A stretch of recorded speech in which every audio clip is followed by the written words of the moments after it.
அஸ்ஸலாமு அலைக்கும் வரஹ்மத்துல்லாஹி வபரகாத்துஹு. அனைத்து புகழும் இறைவனுக்கே. நான் உங்க சகோதரி ஜெசிமா யாஸ்மின். மீண்டும் உங்கள் அனைவரையும் வித்ரு தொழுகை ஒரு தெளிவு என்ற பதிவில் சந்திப்பதில் மிக்க மகிழ்ச்சி. சில சகோதரிகள் வித்ரு தொழுகையை குறித்து சில சந்தேகங்களை கேட்டிருக்கும் நிலையில் அதற்கான பதில் பல பேருக்கு பயனளிக்கும் என்ற அடிப்படையிலும் இதை இன்று நாம் காணொளியாக இயன்ற அளவு ஆதாரத்துடன் பதிவிட்டு உள்ளோம்.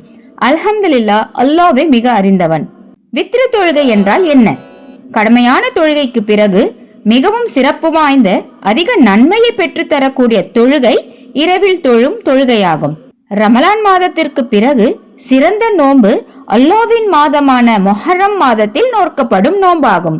கடமையான தொழுகைக்கு பிறகு சிறந்த தொழுகை இரவில் தொழும் தொழுகையாகும் என்று நபிகள் நாயகம் ஸல்லல்லாஹு அலைஹி வஸல்லம் அவர்கள் கூறினார்கள். இரவில் தொழப்படும் இத்தொழுகைக்கு பல பெயர்கள் சூட்டப்பட்டுள்ளன.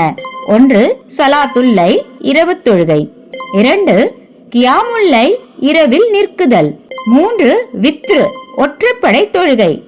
4. தஹஜ்ஜத், விழித்து தொழும் தொழுகை ஆகிய பெயர்கள் ஹதீஸ்களில் காண கிடைக்கின்றன. இரவு தொழுகையை நாம் எவ்வாறு தொழ வேண்டும்? இரவு தொழுகையை 2 ரக்காத்துகளாக தொழ வேண்டும். ஒருவர் இரவு தொழுகையை முடித்துக் கொள்ள நாடினால் ஒற்றைப்படை எண்ணிக்கையில் தொழுது அத்தொழுகையை முடிக்க வேண்டும். வித்ரு தொழுகையின் நேரம் எது? இஷா தொழுகை முடிந்ததிலிருந்து ஃபஜ்ர் நேரம் வரை இத்தொழுகையை தொழலாம். நபிகள் நாயகம் ஸல்லல்லாஹு அலைஹி வஸல்லம் அவர்கள் இரவின் அனைத்து நேரங்களிலும் தொழுதுள்ளார்கள். அதற்கான ஆதாரங்கள் இதோ. நபிகள் நாயகம் ஸல்லல்லாஹு அலைஹி வஸல்லம் அவர்கள் இஷா தொழுகையை முடித்ததிலிருந்து ஃபஜ்ர் தொழுகை வரை மொத்தம் 11 ரக்காத்துகள் தொழுதுள்ளார்கள். 2. நபிகள் நாயகம் ஸல்லல்லாஹு அலைஹி வஸல்லம் அவர்கள் இரவின் கடைசியின் 1/3 பகுதி நேரமாகும் போது 11 ரக்காத்துகள் தொழுதுள்ளார்கள். 3. நபிகள் நாயகம் ஸல்லல்லாஹு அலைஹி வஸல்லம் அவர்கள் ஒரு நாள் இரவின் கடைசி நேரத்தில் எழுந்து தொழுதார்கள். 4. நபிகள் நாயகம் ஸல்லல்லாஹு அலைஹி வஸல்லம் அவர்கள் பாதி இரவான போது எழுந்து தொழுதார்கள். எனவே இஷா தொழுகையிலிருந்து ஃபஜ்ர் வரை பல நேர காலகட்டங்களில் ரசூல் ஸல்லல்லாஹு அலைஹி வஸல்லம் இந்த இரவு தொழுகையை தொழுதுள்ளார்கள் என்பது தெளிவாகின்றது. இரவு தொழுகையை எப்பொழுது தொழுவது சிறந்தது? இரவின் இறுதி பகுதியில் வித்ரு தொழுவதுதான் சிறந்ததாகும். உறங்கி விடுவோம் என்று அஞ்சினால் இரவின் முற்பகுதியிலேயே தொழுது கொள்ளலாம். இரவின் இறுதியில் எழ முடியாது என அஞ்சுபவர் இரவின் ஆரம்ப பகுதியிலே வித்ரு தொழுது விடட்டும். இரவின் இறுதியில் எழ முடியும் என்று நம்புகிறவர் இரவின் இறுதியிலேயே வித்ரு தொழட்டும். ஏனெனில் இரவின் இறுதியில் தொழும் போது வானவர்கள் அதில் பங்கேற்கின்றனர். இதுவே சிறந்ததும் ஆகும் என்று அல்லாஹ்வின் தூதர் ஸல்லல்லாஹு அலைஹி வஸல்லம் அவர்கள் கூறினார்கள். முற்பகுதியில் வித்ரு தொழுதுவிட்டு படுத்த பின் இரவில் விழித்தால் உபரியான தொழுகைகளை தொழலாமா? இரவுகளின் கடைசி தொழுகையாக வித்ரை நீங்கள் ஆக்கிக் கொள்ளுங்கள் என்று அல்லாஹ்வின் தூதர் ஸல்லல்லாஹு அலைஹி வஸல்லம் அவர்கள் கூறினார்கள். இந்த ஹதீஸில் உங்களின் கடைசி தொழுகையாக வித்ரை ஆக்கிக் கொள்ளுங்கள் என்று கூறப்படுவதால் வித்ருக்கு பிறகு வேறு தொழுகை எதையும் தொழக்கூடாது. வித்ருக்கு பிறகு மீண்டும் தொழுதால் அதன் பிறகு கடைசியாக வித்ரு தொழ வேண்டிய நிலை ஏற்படும். ஒரே இரவில் 2 வித்ரு தொழுவதற்கு தடை உள்ளது. எனவே வித்ருக்கு பின் தொழக்கூடாது என்று சில அறிஞர்கள் கூறுகின்றனர். இரவின் கடைசி தொழுகையாக வித்ரை ஆக்கிக் கொள்ளுங்கள் என்று நபிகள் நாயகம் ஸல்லல்லாஹு அலைஹி வஸல்லம் அவர்கள் கூறியிருந்தாலும் வித்ரு தொழுகைக்கு பின்னர் நபிகள் நாயகம் ஸல்லல்லாஹு அலைஹி வஸல்லம் அவர்கள் தொழுதுள்ளார்கள். நான் ஆயிஷா அலி அவர்களிடம் அல்லாஹ்வின் தூதர் ஸல்லல்லாஹு அலைஹி வஸல்லம் அவர்களின் இரவு தொழுகை பற்றி கேட்டேன். அதற்கு அவர்கள் கூறியதாவது, அல்லாஹ்வின் தூதர் ஸல்லல்லாஹு அலைஹி வஸல்லம் அவர்கள் இரவில் 13 ரக்காத்துகள் தொழுவார்கள். முதலில் 8 ரக்காத்துகள் தொழுவார்கள். பிறகு 3 ரக்காத் வித்ரு தொழுவார்கள். பிறகு உட்கார்ந்த நிலையில் 2 ரக்காத்துகள் தொழுவார்கள். ருக்கு செய்ய எண்ணும் போது எழுந்து நின்ற நிலையிலிருந்து ருக்கு செய்வார்கள். பிறகு சுபு தொழுகையின் பாங்குக்கும் இக்காமத்துக்கும் இடையில் 2 ரக்காத்துகள், அதாவது சுபுஹுடைய சுன்னத் தொழுவார்கள் என்று கூறினார்கள்.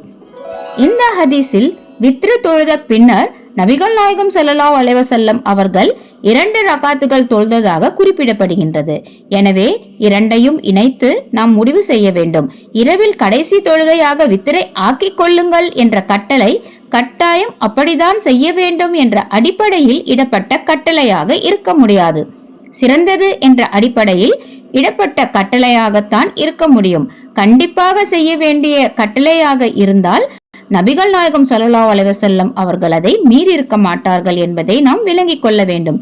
அது கட்டாயம் அல்ல என்று காட்டி தருவதற்காக நபிகள் நாயகம் ஸல்லல்லாஹு அலைஹி வஸல்லம் அவர்கள் வித்ருக்கு பின்னரும் தொழுது காட்டியுள்ளனர் என்று புரிந்து கொண்டால் 2 ஹதீஸ்களுக்கு முரண்பாடு இல்லாமல் பொருந்தி போகும். எனவே வித்ரு தொழுத பின்னர் தேவைப்பட்டால் தொழுவதில் தவறில்லை என்பதனை அறிய முடிகின்றது. இவ்வாறு தொழும்போது மீண்டும் வித்ரு தொழலாமா? ஒரு இரவில் 2 வித்ரு கிடையாது என்று நபிகள் நாயகம் ஸல்லல்லாஹு அலைஹி வஸல்லம் அவர்கள் கூறியுள்ளார்கள். ஒரு இரவில் 2 வித்ரு கிடையாது என்று அவர்கள் கூறியிருப்பதால் ஏற்கனவே வித்ரு தொழுதவர்கள் மீண்டும் ஒரு முறை வித்ரு தொழக்கூடாது. வித்ரு என்ற சொல்லுக்கு ஒற்றை என்று பொருள். ஒரு முறை வித்ரு தொழுதவர் மீண்டும் வித்ரு தொழுதால் 2 ஒற்றையும் சேர்ந்து இரட்டையாகிவிடும். எனவே ஒருவர் வித்ரு தொழுத பின்னர் மீண்டும் எழுந்து வேறு தொழுகைகளை தொழுதாலும் அதன் பின்னர் வித்ரு தொழக்கூடாது. அவர் ஏற்கனவே தொழுத தொழுகையை அது வித்ராக்கிவிடும் என்பதில் கூடுதல் கவனம் செலுத்த வேண்டும். வித்ரு தொழுகையில் குனுத் ஓத வேண்டுமா? ஓத மறந்துவிட்டால் தொழுகை கூடாதா? குனுத் துவா ஓதுவது என்பது ஒரு சுன்னத்தான விஷயமாகும். அதாவது நபி ஸல்லல்லாஹு அலைஹி வஸல்லம் அவர்கள் அதனை ஓதி உள்ளார்கள், ஓத ஆர்வமூட்டி உள்ளார்கள்.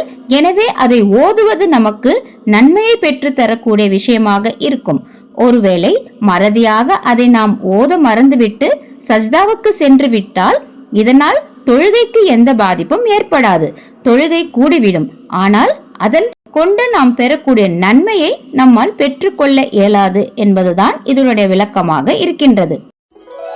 வித்ரு தொழுகையை எங்கே தொழுவது சிறந்ததாகும்? மக்களே, உங்களது இல்லங்களிலேயே நீங்கள் தொழுது கொள்ளுங்கள். கடமையான தொழுகை தவிர மற்ற தொழுகைகளை தமது வீட்டில் தொழுவதே சிறப்பாகும் என்று நபிகள் நாயகம் ஸல்லல்லாஹு அலைஹி வஸல்லம் கூறியுள்ளார்கள்.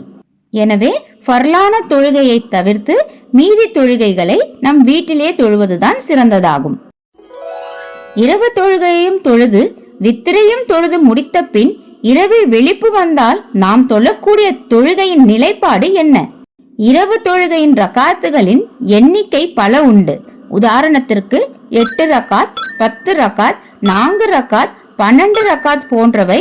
இந்த எண்ணிக்கையில் நாம் இரவு தொழுகையை தொழுது கொள்ளலாம். உதாரணத்திற்கு நாம் 8 ரகாத் தொழுது வித்ரும் தொழுது தூங்கிவிட்டு பின்பு விழித்து நாம் 2 ரகாத்துகளாக தொழுகை தொழுது கொள்ளலாம்.